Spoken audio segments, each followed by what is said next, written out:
Nós já falamos tanto de dons, né? E talvez tenha ficado essa dúvida para você. Quantos dons existem? Quais são os dons que estão disponíveis? Então é um pouco sobre isso que a gente vai falar agora. Quantos dons existem? Nós não vamos usar uma abordagem limitada de dons, aquela lista dos 9 dons apenas. Nós vamos tentar procurar na palavra de Deus e entender que há uma variedade maior de dons disponíveis para a gente. Não há nenhum erro em entender aqueles 9 dons apenas. Eu creio que Deus quer derramar aqueles 9 dons sobre a vida das pessoas. No entanto, o efeito de entendimento do corpo, essa abordagem com uma lista maior de dons, permite que a gente possa compreender que cada pessoa recebe um dom. E que Deus não limita a apenas aqueles 9 dons, mas quer derramar conforme a necessidade, até mesmo ao longo da história e da necessidade da igreja, da medida que a igreja vai crescendo, né, e vai mudando o contexto histórico, cultural. Deus pode colocar outros dons. A gente vai entender a partir da definição, né, que dom é toda a capacitação que o Espírito Santo traz para crescimento e edificação da igreja. Então vamos buscar nos textos bíblicos e entender que dons a gente está falando quando a gente fala dos dons, para depois poder fazer então o nosso teste dos dons.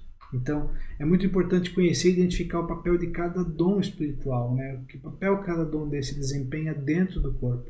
A gente vai ver a definição de cada um, para depois a gente poder fazer o teste e você ver aonde você se encaixa dentro desses dons.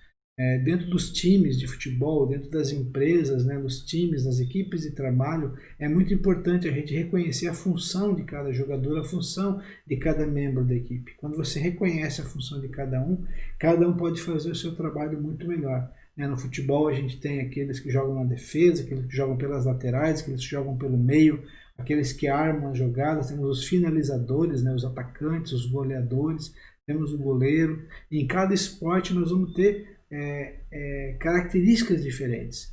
E da mesma forma, dentro da igreja não há essa uniformidade. Há uma unidade, mas não uma uniformidade. Não somos robôs feitos totalmente iguais. Mas pelo contrário, a palavra é muito clara em dizer que Deus faz cada um diferente, coloca dons diferentes em cada um. Portanto, descobrir os dons de cada um e como eles vão se encaixar no corpo é uma função muito importante.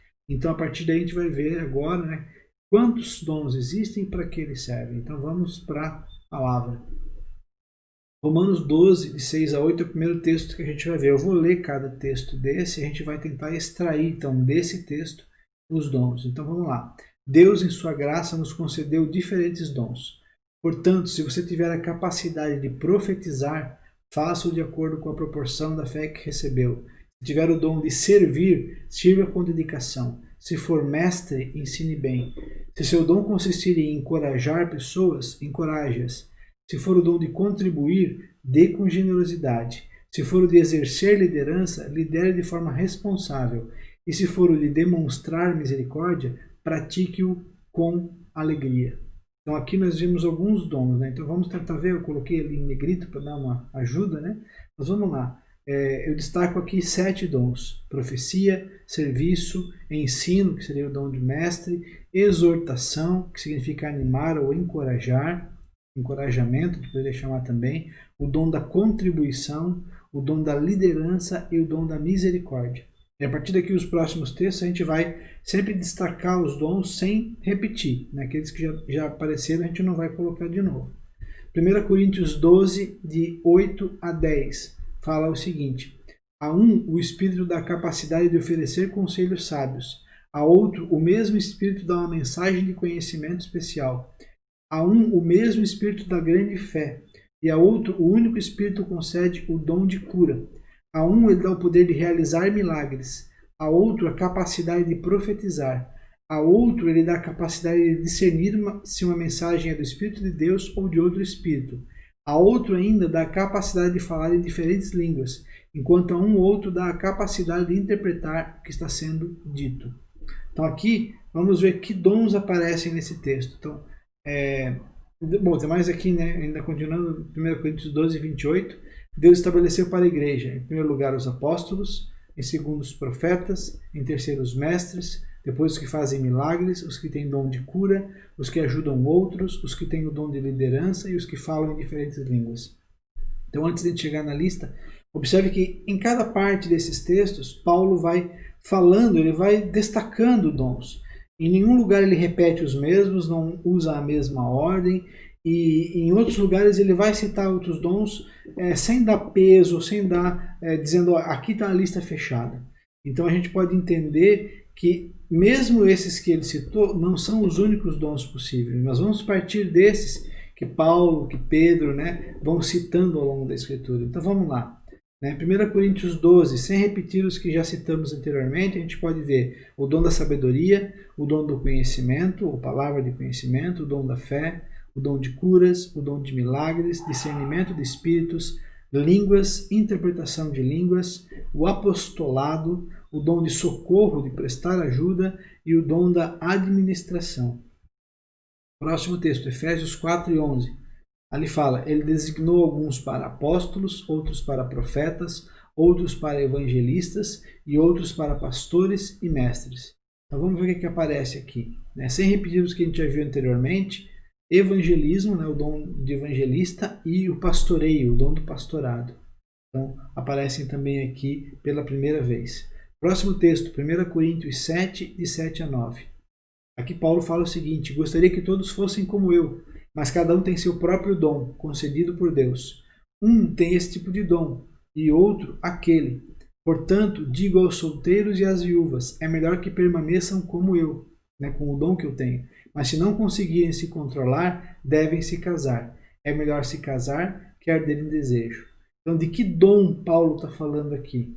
Ele está falando do dom do celibato. A gente vai falar um pouquinho mais na frente depois o que é esse dom. Já estamos em 21, mas tem mais. 1 Coríntios 13 e 3.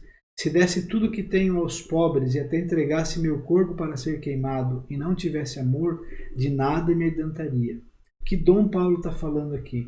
O dom da pobreza voluntária e o dom do martírio, de entregar a sua vida por amor aos outros e por amor a Cristo. Depois a gente vai falar em mais detalhes sobre isso, eu não quero me alongar muito aqui. Efésios 3, de 6 a 9, tem aqui um outro dom. Este é o segredo revelado. Tanto os gentios como os judeus que creem nas boas novas participam igualmente das riquezas herdadas pelos filhos de Deus. Ambos são membros do mesmo corpo e desfrutam a promessa em Cristo Jesus. Pela graça e pelo grande poder de Deus, recebi o privilégio de servir anunciando essas boas novas. Ainda que eu seja o menos digno de todo o povo santo, recebi pela graça o privilégio de falar aos gentios sobre os tesouros infindáveis que estão disponíveis a eles em Cristo e de explicar a todos esse segredo que Deus, o Criador de todas as coisas, manteve oculto desde o princípio. Aqui Paulo fala de um dom específico que Deus deu a ele e Deus coloca também na vida de outras pessoas, que é o dom das missões, de pregar o evangelho, mas não simplesmente pregar o evangelho, como seria o dom do evangelista, mas pregar o evangelho a outras culturas. A gente vai entender um pouquinho melhor depois, no que se traduz o dom das missões. Mas vamos lá, tem mais ainda. 1 Pedro 4 e 9.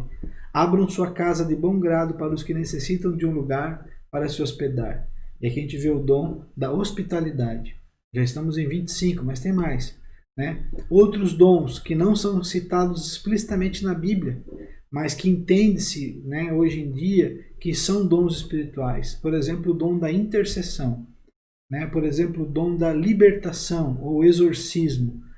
E o dom do líder de adoração ou líder de música dentro da igreja. A gente vai falar um pouco mais de detalhes sobre eles depois, mas fica claro que são dons que Deus coloca pelo Espírito Santo para a edificação do corpo. E a gente ainda poderia citar outros dons que a gente não vai usar aqui no nosso teste, mas que não é por causa disso que não podem ser considerados dons. Por exemplo, dons de trabalhos manuais. Na própria palavra aparece quando da construção do tabernáculo que Deus unge pelo Espírito Santo homens para trabalhar com os materiais para a construção do tabernáculo. Então, trabalhos manuais, em algumas situações, podem ser dons que Deus coloca para a edificação da igreja. O dom da pregação a gente não colocou, que é diferente do pastoreio. O dom de proclamar o evangelho, de pregar, não aparece na lista em nenhum lugar, mas poderia ser considerado, outros autores consideram isso um dom. O dom da escrita, a capacidade de escrever livros, escrever artigos, de proclamar o evangelho, e até mesmo os dons artísticos, como a fotografia, como o teatro, como a dança, como a pintura. Cada um desses dons pode capacitar pessoas para glorificar a Deus, para edificar o corpo. Eles podem ser usados como evangelismo, para mostrar a glória de Deus. Então, uma fotografia, uma peça de teatro, uma dança, uma pintura, né? A gente usa hoje a arte profética dentro da igreja, e tudo isso pode ser usado por Deus para a edificação da igreja, e o Espírito Santo pode derramar isso como graça sobre a vida das pessoas. Então, o que é importante observar com isso, né? Que considerações a gente pode ter? Nenhuma dessas listas que a gente fez é completa em si mesma. Nenhuma das listas que você encontra nos livros, ela é exaustiva, ela esgota. Alguns dons são citados mais em alguns textos bíblicos desses do que outros. Alguns são citados apenas uma vez, mas não é por isso que eles são menores. Os dons são apresentados sem qualquer ordem ou prioridade.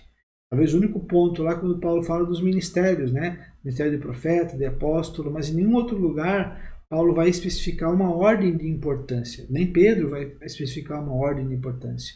É importante observar que os dons eles são distribuídos dessa forma, né? Pelo Espírito Santo, pela graça, sem nenhuma ordem ou importância.